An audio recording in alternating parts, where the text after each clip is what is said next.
I had two questions in the recent video, and it's about concerns about aldehydes, concerns about oxidative products when you cook stuff. Apparently, in one study that around about over 150 degrees and all that, and how much and stuff like that. Um, and when you cook animal foods, the reality is it's very negligible, and it has to be contextualized. Somebody who's basically on a species appropriate diet, cooking meats and all that, is going to create, first of all, you're going to create very few um, aldehydes or oxidative byproducts or whatever from animal foods. Why? Because the way the matrix of the way the fats are held within that fat structure is far more stable.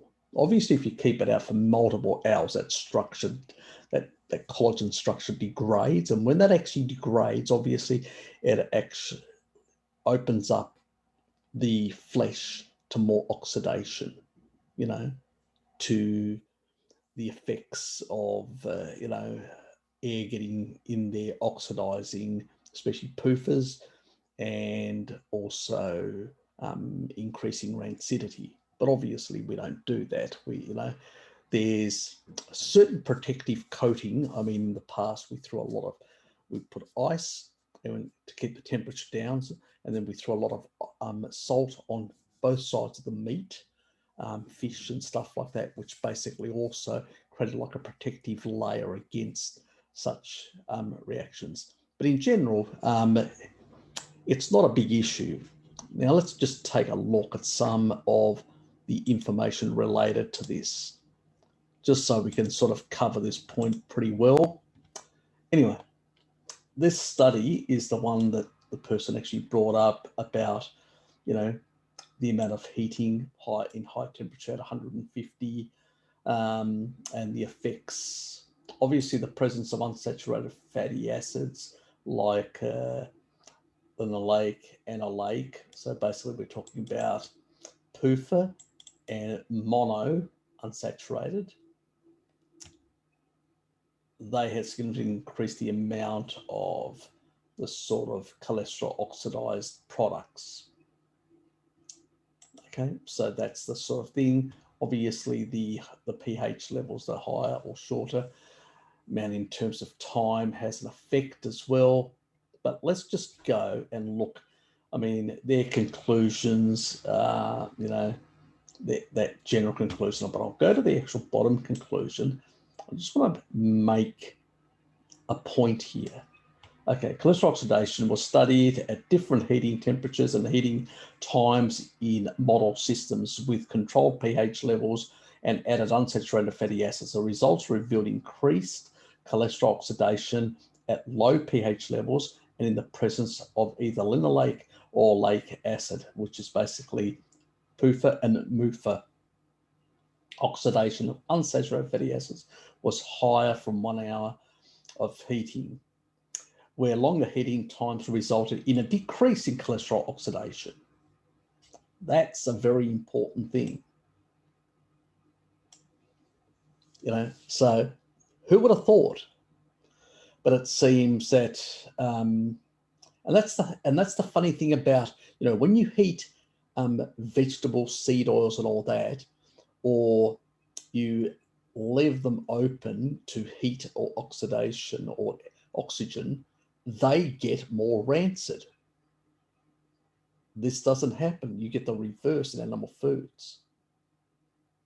So a lower heat for a longer period of time, but even a higher heat for a longer time or slow cooking and all that seems to reduce that effect. Moreover, the rates of cholesterol oxidative products production increased as the heating temperature increased, particularly during shorter heating times. So shorter heating times seem to have this effect. Finally, a heating temperature of 150 C resulted in maximum cholesterol oxidation and COP products in the model system. Now let's just go to the actual data. If you look at these sort of general findings and all that. Look at the numbers are very small. Let's look at the direct effects of temperature at table 1. So when we're looking at these are what is happening. This is the heating, and this is in Celsius. So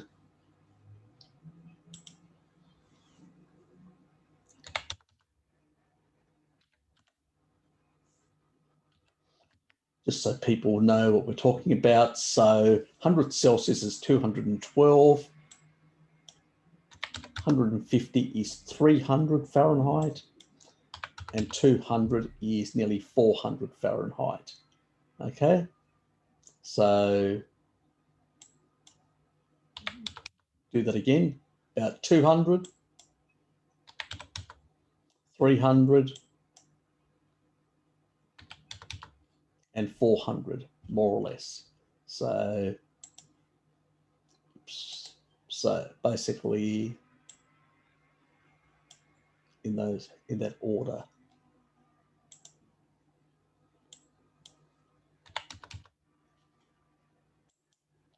Oops. So 100 is 200, 150 is 300, and that is 400. So let's look at the times. As you can see, at 3 hours, at 400, it's basically the 400 degrees Fahrenheit, which is 200 degrees, which is what I tend to cook my meats. So, and I tend to cook them, you know, but I actually use, I'll tell you a trick. I actually use moisture, and I cover them in baking paper on both sides. So when I do it slightly over, I do get slightly better results. And it's the same thing here. You know, look at this, the increased. And it sort of explains, if you take a look at people when they roast, you know, on a spit, they do it over a couple of hours. When they basically do it, you know, the tribal people throw the animal and they cook it over a certain times. They like it well done. And that's what Mary noticed. They like it well done. Maybe the well done is the better. So you've got the raw, fresh, or the well done, and maybe the in between, the thing that we've been told to focus on, maybe isn't the best. And it seems the longer the heating time seems to give excessive time, doesn't. So as you can see, when you get over 3 hours, so 3 to 5 hours, the benefits go down. 5 to 10 hours, the benefits definitely go down. But we're not talking about massive amounts here either. And again, the same thing we notice with all the different temperatures. So it seems that between an hour and 3 hours seems to get the best results in terms of lowering cholesterol oxidation products. So maybe Bart's onto something. You know, maybe he's more ancestral than some other people that cook, you know, that undercook or stuff like that. Maybe they are creating more, you know, rancidity. So sticking to rare, which I do sometimes, is closer to, is less problematic. Well done, which I also tend to do. And the in-between I don't really enjoy. You know, I either like it really cooked or really undercooked. That in between, it seems to grey it out. It just, you know, I've never liked that as much. Maybe, you know, that ancestral of either raw or highly cooked is where the important points are. So that's sort of just on the heating side to get our heads around that, the strange thing. And I think, as I've said to Bart, where we've had this conversation, that when I've looked at the literature, it just seems that, you know, the protein matrix of the way the fats are combined and held within that matrix, it seems that has a stabilizing effect. You do have vitamin E in there, and it's still within that flesh. It has some electron doning. Obviously, when you can ingest it and all that, that will get incorporated in your tissue. In a low inflammatory environment, you will also, and this is important that we need to note, when you've got low inflammation in your body, and when you don't have kibble, you've got lower insulin. The lower the insulin is, and that usually is on a keto carnivore diet, because remember, the insulin to glucagon ratio is low, 1.3. Even if you're eating massive amounts of steak, it makes no difference, as long as you don't add sugar. When you add sugar, that is when you get into trouble with Randle cycle activation. That's when all bets are off. But if you don't, you maintain that lower insulin to glucagon, because glucagon is slightly pushing up the gluconeogenic, because of the gluconeogenic, the extra alanine, the extra gluconeogenic sort of precursors that are in when you consume this more animal, which tends to prop up a bit glucagon, which will suppress slightly insulin. And that sweet spot where you're still getting good muscle protein synthesis, because we know leucine is the key player here. Haven't done the video, but I've talked about it, and you can push up. All you're going to do is basically become muscular fat. That's all. You're not going to basically become lean muscular. So like the old bodybuilders used to. But getting back to this point, that sweet spot of that importance that you sort of maintain. And remember, you get more glutathione activation with low insulin, which basically means that you're refreshing, you're recycling your vitamin C and your vitamin E that you're getting from the animal foods. So you are maintaining good electron donors. That's what's not a problem. The problem really happens in a non-ancestral diet. That's when you get these oxidative products, but even then they're very small. But it's usually the other stuff that's actually compounding the issue. Seed oils, the refined sugars, they're actually just aggravating. Even if you've got that small amount from animal foods, the other stuff is way up here, and you've suppressed your glutathione because your insulin is higher, then you've got an issue. And it's the same thing if you've got an underlying insulin resistance that hasn't been resolved. Again, that may take a bit of time, and it's a transition more and less. You can bust that, really hammer it hard and bust that. As I've said, do a fast. Fast will always rip and normalize insulin again, and then you can get back on the wagon, so to speak, if you get off the wagon. Now, let's look at some additional research in this area. So this is an old study from 1932, and this is at a low heat that they did it, but it's not the heat that the issue here. It's just when they actually looked at aldehydes, pretty much palm oil, coconut oil, pretty low. Whale oil, fishy, you can get a bit higher. Cod liver oil, relatively good. So, traditional cod liver oil doesn't have as high. Look at that. Fresh suet is about the same as cod liver oil, fresh suet.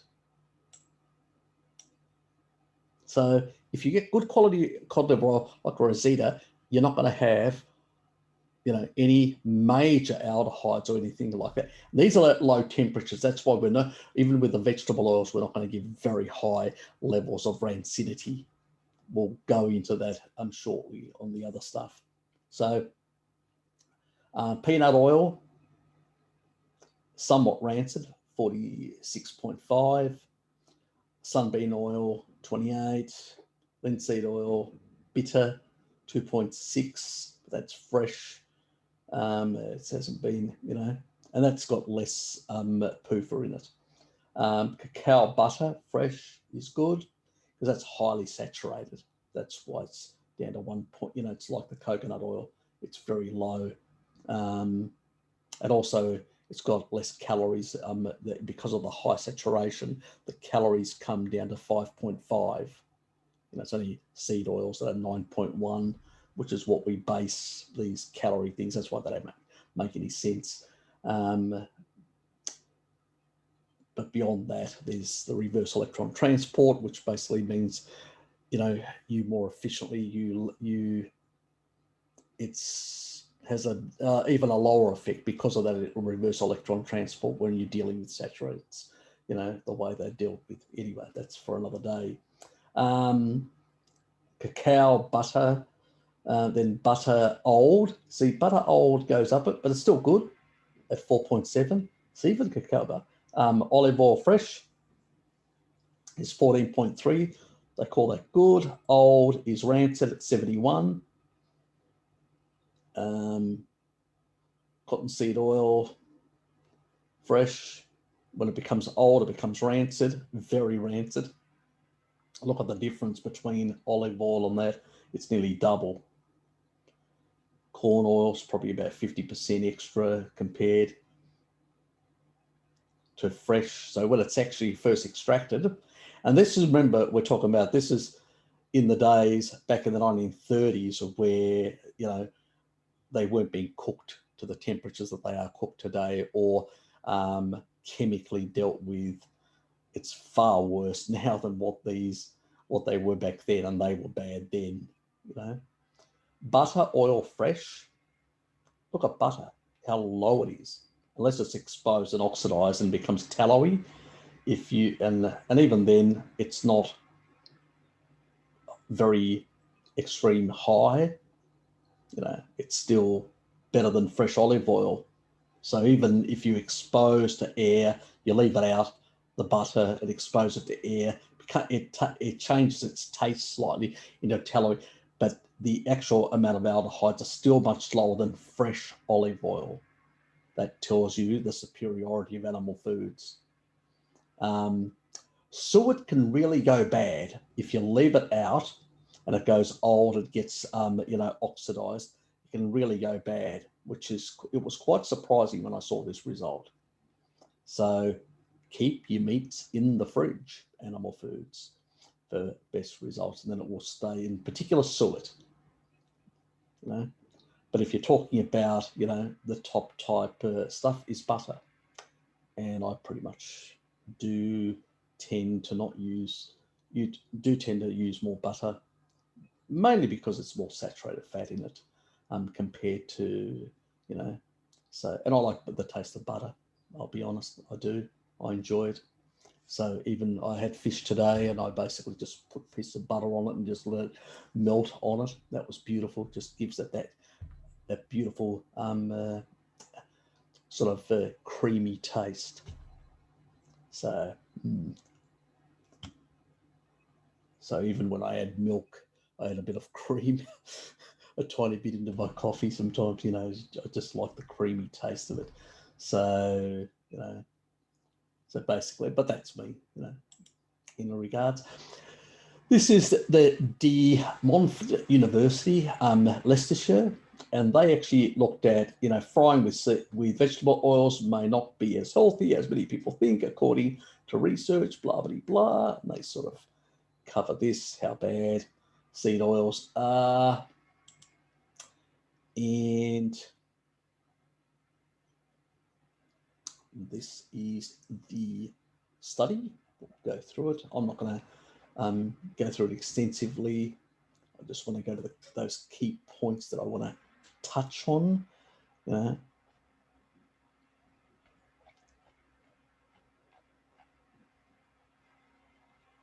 Okay.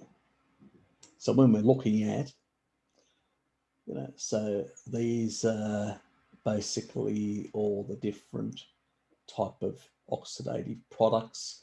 You can actually see when it comes to lard, this is the great thing about animal products. And this is what we've used. You look at all the longevity populations, Sardinians, the Okinawans, the Ikkadian Greeks, primarily have always cooked with lard. We're talking about trace elements of these. and very low. And the, you know, talking about bugger all. And even PUFA, talking about here, 8 and 9%. And even here, 9%, a bit more than that, still have lower in that category. When you look at all the others, seed oils and all that, you look at these massive amounts, you know.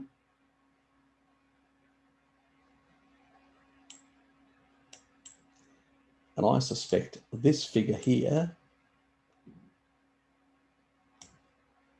that's 9, I suspect that is basically adulterated. They really piss me off when they do this, because I've seen this in other studies where they adulterate. It's like the, you know, the chow of the damn rats, and they adulterate the lard with seed oils, and they've probably done something similar here, and that's what's actually created. But generally speaking, you know, keep in mind when we're looking at animal foods, they're always going to be lower, and the historical data shows that. And the heating obviously has a profound effect, you know, and all that. But still, look at the differences. We're talking about, these are not statistically significant. We're talking about from base level 1, we're talking about -1, half or 0.1, a tenth from 1. So we're talking about very low differences in either direction. We're not talking about major differences here in terms of the amount of, you know, oxidation, all that sort of stuff. We're talking about very, very minor sort of stuff. So, you know, even when you do it more hours, you don't really notice much. It's very little, even though they talk about here, that sort of stuff at the end here where they talk about it,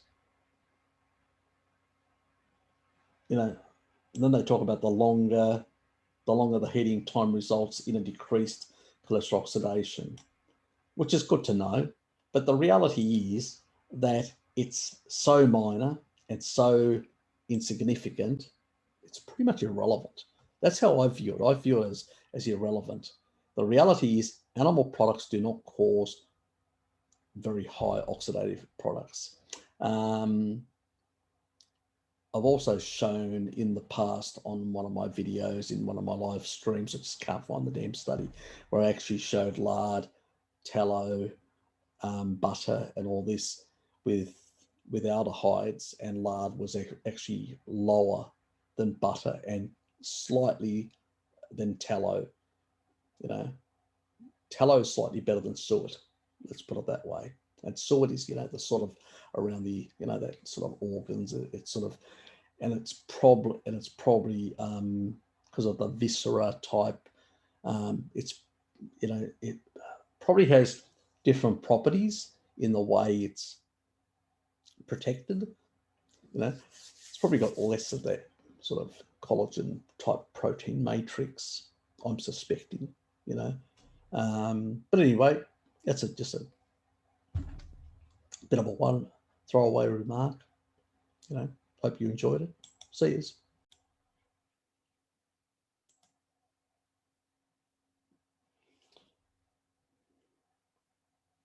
G'day guys, I just wanted to do this sort of like a little supplemental, just to cover a few points.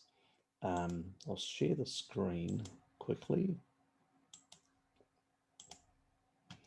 So basically,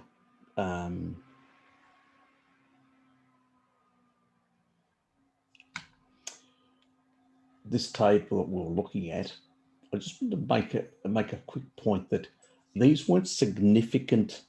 You know, we're not talking about massive orders of difference. So even when we're cooking for different periods of time and all that, there wasn't significant levels. I mean, if you can remember, even when we looked at the lard and all that, there was just trace levels and stuff like that. The only time there was longer periods was when we looked at, the E and F version. And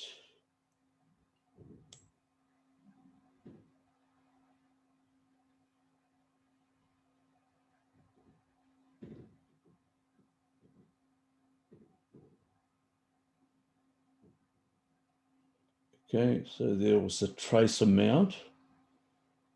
And then we looked at that part, even though it's not significant. And if you're on an ancestral sort of diet situation, you're basically not going to have any issue whatsoever.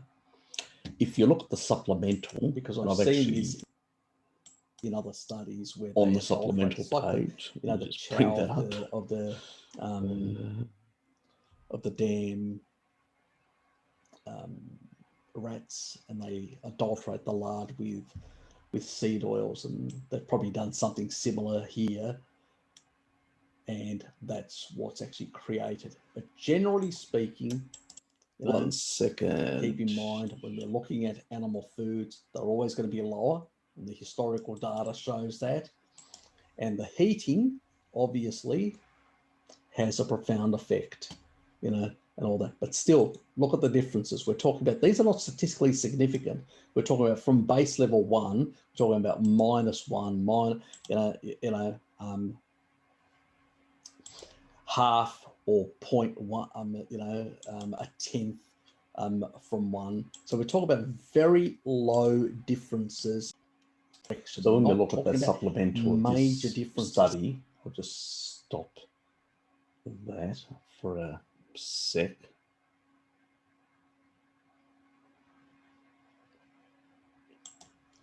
Bring it up. It's page 11. And what they did was, for both the sunflower and the lard, they cooked it at this high excessive thermal stress, and it was for a period of 35 hours. So continuously cooking it at that high temperature pretty much gave us those levels, basically. So it was the long period of time being cooked, which was the key thing. Now, nobody's going to basically cook lard for 35 hours straight. It's not going to happen. You'll cook it for a couple of hours or whatever as a standard meal, and you'll get trace amounts of very insignificant levels, which on an ancestral diet, you'll have sufficient glutathione to deal with it. So it's a non-issue. But, it's interesting that even when they actually, look at these sort of oils, they don't get much worse. In some cases, even the less hours are getting more rancid. Some of the oils, some of the blends of oils compared to some others, depending on their makeup and stuff like that. So it's quite interesting. They do have different blends, and the problem is you have to go through all the supplemental to see all the different minor blends and all that. And then it sort of makes sense why certain types of aldehydes are higher at certain hours compared to others and all that. But in general, even the ones that are basically less hours and stuff like that and are done with much lower heats and stuff like that, still are performing poorer than basically the lard at 35 hours. Now, nobody's going to cook anything for 35 hours. It's not going to happen. So I sort of wanted to cover that because that was a thing that I wasn't sure, at the time. I thought that, they probably put some other shit in there. But getting access to the supplemental sheet and looking at that was where I actually found the information. And that's the whole thing. Sometimes with studies, you don't know how they're designed. And unless you go back and try and get the supplementals, it's it can be a problem. And there's another aspect to it as well, which is really important, and that's, deuterium. So obviously on an ancestral diet, you'll have less deuterium because you're eating less low deuterium foods. So your mitochondria are going to be more efficient. They get more energy, better detox, better basically response to dealing with oxidation, aldehydes and stuff like that. So even the small amounts, even if, let's say, you decided for some strange reason to cook your pork for, let's say, something like 35 hours, at high temperature, wouldn't be very tasty. But let's say you really wanted to do that experiment, I don't think you'd have a lot of problems. You'd have enough glutathione in the system because of low insulin to be able to basically deal with all those oxidative byproducts, which are far lower than the others. But it's really important to show. But the surprising thing is how the seed oils, even when they're getting cooked at that temperature, they're pretty much from much less time, and they've already produced all their aldehydes and reactive products and all that. So pretty much there's no more to produce. So, cooking them for longer, the shit is there from the outset. You don't even have to cook them very long to get these high levels of crap, of aldehydes and primary and secondary oxidative products. But to do it to animal foods, you literally have to go out on a bender, like 35 hours. We're talking about it like a day and a half. Look, cooking something at high temperature, you're not going to do that. It's not going to happen. So you really have to go out of your way to destroy sort of the integrity of that protective matrix in animal foods. So I wanted to sort of point that out because people would have seen that and go, oh, I wasn't really satisfied with Harry's sort of explanation. Is he sure that they basically put something else in there? That was me speculating, and that was wrong on my part. But going and looking at the supplemental and realizing what they had done, they literally had roasted the shit out of it, cooked the so to speak. It would have been very tarry, and a lot of it would have been pretty hard to eat. Let's put it that way. But at least by verifying that and checking it, I have actually provided a link to the supplemental, and also in brackets, this in the description, there'll be information where people can go and find the supplemental and validate that. I always like to provide the information so people can go check it for themselves to their heart's content. I should have checked the supplemental, but sometimes it's this is always the problem. Sometimes trying to access or get the damn supplemental, it's not always easy. I didn't know. I basically missed the link.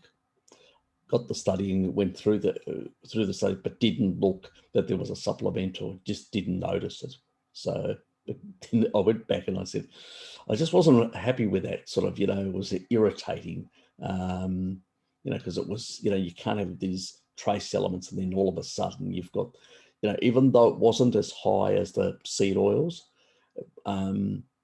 it was annoying that, something was nagging me, that there was something fishy about this. There was something that wasn't right.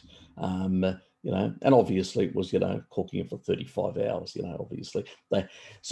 You can cook it for a very small amount of time, seed oils, and you'll get rancid. You'll get massive oxidative products, primary and secondary, and massive amounts of aldehydes. But you really have to go, on a bender of 1.5 days, about that amount of time to basically really cook the stuff to get to that level where you can basically create any proportion of, but even at that level, if you're an ancestral diet and you're basically got good glutathione status because of low insulin, you should be able to deal with that. The only difficulty with that whole thing isn't the actual what your body can do to deal with that sort of stuff. Is whether you can bloody eat it, because it'd be so charred and in such a poor state after so many hours at that temperature, yeah, you'd be struggling to eat it. Let's put it that way. So nobody's going to do that. But they do these experiments. They push things to the extreme, and that was basically what they say in the supplemental. It's sort of an extreme, temperature, excess extreme temperatures to see what happens.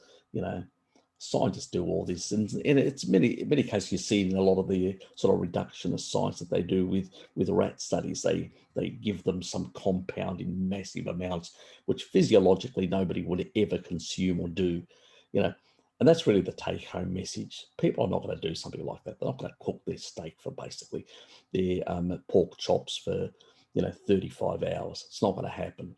Let's be honest. Most people are going to be cooking it for half an hour and stuff like that at most. So the take-home message is you could basically just ignore that because it's pretty much irrelevant for real life, circumstances and all that.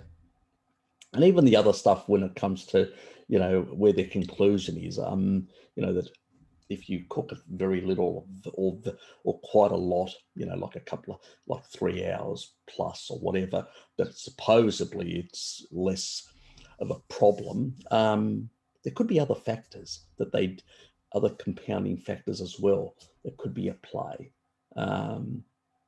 Maybe the shearing, maybe that, because it's at that slightly, it shears the outside and creates like a steaming effect inside, and maybe that actually provides that fluid, maybe provides a bit of additional protection over time, maybe. But it's very minor. We're talking about very minor. We're still talking about trace elements, very minor. And the actual statistical difference. I mean, if you remember, all the numbers that we looked at were very small. The differences with all the different categories. And it was just basically, pretty much like typical sort of studies that are done, unfortunately, where people sort of exaggerate the differences, even though they are minor, and you could say statistical noise. It could be basically the cooking stuff that they used. It could be the different temperature in the room, all sorts of factors that could have actually played in magnifying certain things. There's so many confounding type variables when it comes to cooking. So there's, the take-home message is if you're cooking it for a certain amount of time, and as long as you're not cooking for 35 hours, which is unlikely, in real world conditions, you don't really have anything to worry about, especially if you're on an ancestral diet. You'll have good glutathione status, so even that small amount will be irrelevant, pretty much. So I just wanted to make that point because that little bit was nagging me. It was annoying. It was pestering me. You know what I'm like. Anyway, I have to get to I have to go down every single friggin' rabbit hole. I need to be certain that there isn't something that I'm missing in that regard. So I hope that sort of clarified things a bit in my erratic way. Yeah. Anyway, I'll leave it at that. See yous.